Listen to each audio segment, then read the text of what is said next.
40 দিনের বেশি যদি কেউ নাভির নিচের লোম পরিষ্কার না করেন তাহলে সেক্ষেত্রে তার সালাত কবুল হবে না, তার নামাজ হবে না। এরকম একটি মাসআলা আমাদের সমাজে প্রচলিত আছে।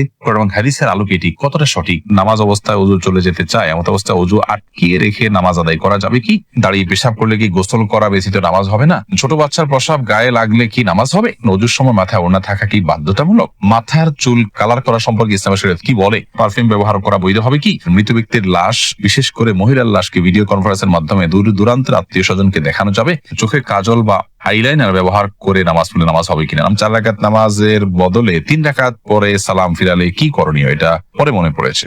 আর বিলম্ব না করে চলুন আমরা প্রবেশ করি আপনাদের প্রশ্নগুলোর উত্তর দেওয়ার পালায়। অ্যাঞ্জেল রুমি আপনি লিখেছেন, চোখে কাজল বা আইলাইনার ব্যবহার করে নামাজ পড়লে নামাজ হবে কিনা? নামাজ হয়ে যাবে। শোভন আহমেদ আপনি লিখেছেন, 4 রাকাত নামাজের বদলে 3 রাকাত পরে সালাম ফিরালে কি করণীয়? এটা পরে মনে পড়েছে। ফরজ নামাজ যদি 4 রাকাত যায় 3 রাকাত সালাম ফিরে ফেলেন, তৎক্ষণাৎ মনে পড়লে তো আরেক রাকাত পরে শেষ নামাজ হয়ে যাবে। কিন্তু আপনি উঠে চলে গেছেন, অন্য কাজ টাজ করছেন, তারপরে মনে পড়েছে, তাহলে আবার আপনাকে সে সালাত আদায় করতে হবে। ইসরা জান আপনি লিখেছেন, স্বামীকে খুশি করার জন্য ফর্সা হওয়ার ক্রিম ব্যবহার করা যাবে কিনা? ফর্সা হওয়ার ক্রিম সম্পর্কে আগে আমরা বলেছি, এটা থেকে আদতেই কি পরিপূর্ণ মানুষের রং চেঞ্জ হয়ে যায় কিনা? যদি পূর্ণ রং চেঞ্জ হয়ে মানুষের আকৃতি পরিবর্তন হয়ে যায় তাহলে সেটা তো জায়েজ নয়। আর হালকা একটু ফর্সা দেখায় এরকম যদি হয় তাহলে সেটা করা যেতে পারে। নুসরাত কবির উর্মি আপনি লিখেছেন, ওযুর পরে ভ্যাসলিন, গ্লিসারিন ইত্যাদি ব্যবহার করলে ওযু বা নামাজের কোনো ক্ষতি হবে কি? না, ওযু বা সালাত ভঙ্গের সুনির্দিষ্ট কারণ আছে, সেই কারণগুলো না পাওয়া গেলে ওযু বা সালাত ভঙ্গ হবে না। বিধায় ভ্যাসলিন বা গ্লিসারিন ইত্যাদি ব্যবহার করলে ওযু নষ্ট হবে না, সালাতের কোনো অসুবিধা হবে না, কারণ এগুলোর ফলে ওযু ভঙ্গের কোনো কারণ পাওয়া যায় না। ওযু ভঙ্গের মৌলিক কারণগুলো শরীর থেকে যদি নাপাক বের হয় বা নাপাক বের হওয়ার মতো যথেষ্ট সম্ভাবনা তৈরি হয় তাহলে সেক্ষেত্রে ওযু ভঙ্গ হয়। এছাড়া সাধারণত ওযু ভঙ্গ হয় না। অতএব ভ্যাসলিন, গ্লিসারিন ইত্যাদি আপনি ব্যবহার করেছেন, কারণ নাপাক বের হয়নি আপনার শরীর থেকে, বিধায় ওযু ভঙ্গ হবে না। এরপর আশিক রহমান আপনি লিখেছেন, মৃত ব্যক্তির লাশ, বিশেষ করে মহিলার লাশকে ভিডিও কনফারেন্সের মাধ্যমে দূর দূরান্তের আত্মীয় স্বজনকে দেখানো যাবে? মৃত ব্যক্তির লাশ যদি নিজের কোনো আত্মীয় স্বজনকে দেখান দূরের, আর মৃত ব্যক্তি মহিলা হয়, যাকে দেখাচ্ছেন তিনি যদি তার মাহারাম হয় তাহলে দেখালে গুনাহ হবে না। তবে সেটাকে ভিডিও করে রাখা, ছবি তুলে রাখা অবশ্যই অনুচিত কাজ, কারণ মৃত্যুর পর মানুষের আকৃতিতে অনেক সময় পরিবর্তন হয়, কিছুটা বিকৃতি ঘটে থাকে। এগুলোকে ধারণ করা, রাখা বা বিভিন্ন জায়গায় প্রচার করার সময় মৃত ব্যক্তির জন্য অপমানের হয়, যেটা তিনি জীবদ্দশায় হয়তো পছন্দ করতেন না যে তার বিকৃত কোনো রূপকে কেউ প্রচার করুক, সেজন্য রেকর্ড করে রাখা অনুচিত। তবে লাইভে যদি দেখানো হয় তার কোনো মাহারামকে, যাতে পর্দার কোনো বিধান লঙ্ঘন না হয়, তাহলে সেক্ষেত্রে কোনো হারাম কিছু হবে না বলে আশা করি। তবে মনে রাখতে হবে খুব দ্রুততার সাথে আপনার দাফন কাফনের ব্যবস্থা করা, এই সমস্ত লাইভ কনফারেন্স এগুলো করতে টরতে যেন খুব বেশি বিলম্ব না করা হয়, সে বিষয়টি অনেক গুরুত্বপূর্ণ করা। জানাজা হাদিসে আসছে, জানাজা খুব দ্রুততার সাথে তোমরা দাও। শাহিন আলম লিখেছেন, পারফিউম ব্যবহার করা বৈধ হবে কি? পারফিউম ব্যবহার করা বৈধ। পারফিউমে যে অ্যালকোহল আছে, সেই অ্যালকোহলের কারণে অনেক ওলামায়ে নাজায়েজ বলেন। তো অ্যালকোহল ছাড়া অনেক পারফিউম আছে, সেগুলো তো অবশ্যই জায়েজ হবে। আর অ্যালকোহল থাকলেও নাজায়েজ হবে যে সেটি নিশ্চিত নয়, অনেকের মতে নাজায়েজ হবে, অনেকের মতে জায়েজ হবে, কারণ অ্যালকোহল পান করা হারাম হলেও সেটি কাপড় চোপড় লাগলে যে নাপাক হয়ে যাবে ব্যাপারটি সেরকম নয়। এটা যথেষ্ট মত পার্থক্য আছে। সবচেয়ে ভালো হয় অ্যালকোহল ছাড়া অনেক পারফিউম বাইরে হচ্ছে সেগুলো ব্যবহার করা, কিংবা আপনার আতর ব্যবহার করা। আমি ব্যক্তিগতভাবে অ্যালকোহল সহ পারফিউম ব্যবহার করাটাকে জায়েজ মনে করি। এরপরে আব্দুল মা এই আইডি থেকে আপনি লিখেছেন, মাথার চুল কালার করা সম্পর্কে ইসলামের শরীয়ত কি বলে? মাথার চুল কালার করতে পারেন, বিশেষ করে সাদা যখন হয়ে যায় তখন নবী করিম সাল্লাল্লাহু আলাইহি ওয়াসাল্লাম এর হাদিস অনুযায়ী এটাকে কালার করাটাই হলো উচিত এবং সুন্নাহ। তিনি বলেছেন, ইহুদিরা সাদা চুল রাখে, তোমরা এটাকে কালার করবে, ওয়াজান্নিবু সাওয়াদ, তবে তোমরা কালো কালার থেকে বিরত থাকবে। অতএব মেহেদি বা জাতীয় কোনো ন্যাচারাল কোনো কিছু যদি আপনি কালার করতে পারেন সেটা সুন্নাহ। এরপরে প্রশ্ন করেছেন হাবিবা, আপনি লিখেছেন, ওযুর সময় মাথায় ওড়না থাকা কি বাধ্যতামূলক? ওযুর সময় মাথায় ওড়না থাকা বাধ্যতামূলক নয়, বরং মাথার ওড়না ফেলে কেউ যদি ওযু করেন, ওযু করতে পারেন। যদি তাকে কোনো গায়রে মাহরাম পুরুষ দেখার আশঙ্কা না থাকে, তিনি মাথার কাপড় চোপড় ফেলে, ওড়না ফেলে মাথার, তারপর তিনি ওযু করতে পারেন। বরং আমরা যখন ওযু করার জন্য মুখমণ্ডল ধৌত করব, তখন আমাদের কাপড় যদি মাথায় থাকে, অর্থাৎ ওড়না যদি টানা থাকে, তাহলে সেক্ষেত্রে এগুলোতে কিছুটা হলো পানি লেগে যাবে, ভিজে যেতে পারে। এই জন্য মাথার ওড়না না রেখে ওযু করা যাবে। যদি মাথার ওড়না রেখে আপনি ওযু করেন এবং আপনার ওড়না খুব একটা না ভেজে আপনার অসুবিধা না হয়, আপনি করতে পারেন।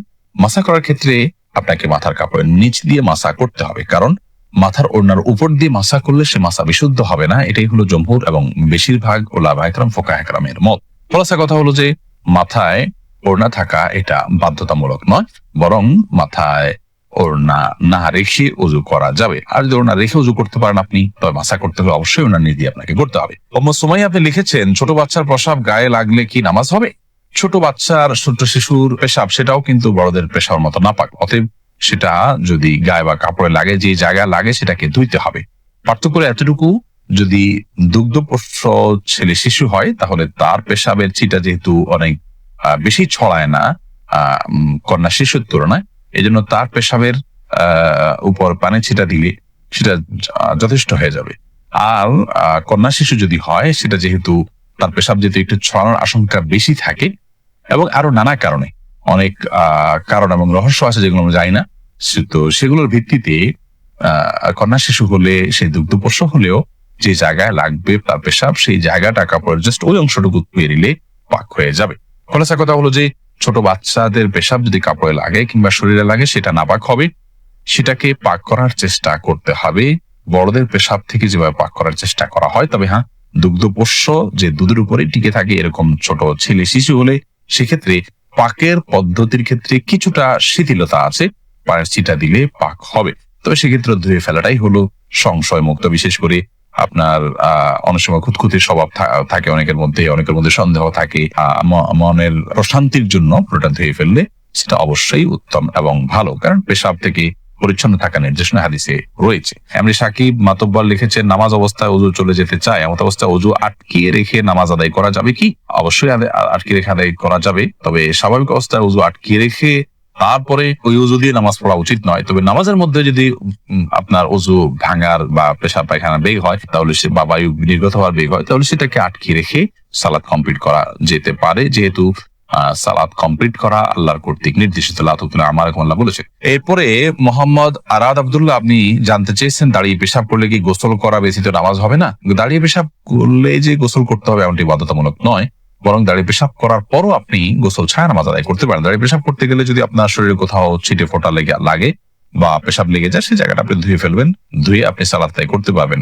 আর দাঁড়িয়ে পেশাব করাটা অনুচিত, অনুত্তম, ভালো নয়, মাকরুহ কাজ। নবী করিম সাল্লাল্লাহু আলাইহি ওয়াসাল্লাম সচরাচর দাঁড়িয়ে পেশাব করতেন না।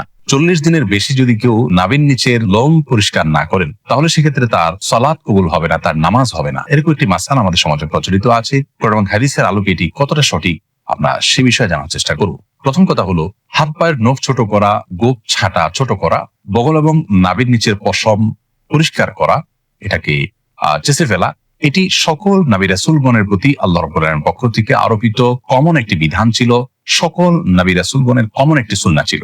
যে সুন্নাহ সকল নবী রাসূলদের জন্য প্রযোজ্য ছিল, একজন ইমানদারের জন্য সেটি অবশ্যই অনেক বেশি গুরুত্বপূর্ণ। আনাস ইবনে মালিক রাদিয়াল্লাহু তাআলা আনহু একটি হাদিস বর্ণনা করেছেন, যেটি সহিহ মুসলিম বর্ণিত হয়েছে, সূরা নাসা এবং মুসনাদ আহমদ সব হাদিস কিতাবে বর্ণিত হয়েছে।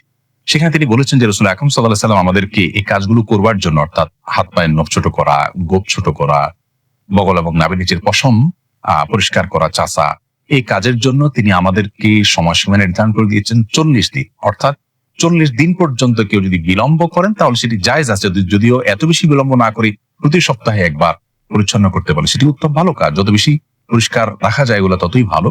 কিন্তু যদি কেউ বিলম্ব করতে চান তাহলে সেক্ষেত্রে তিনি এগুলো না চেষে না কেটে সর্বোচ্চ 40 দিন পর্যন্ত থাকতে পারবেন।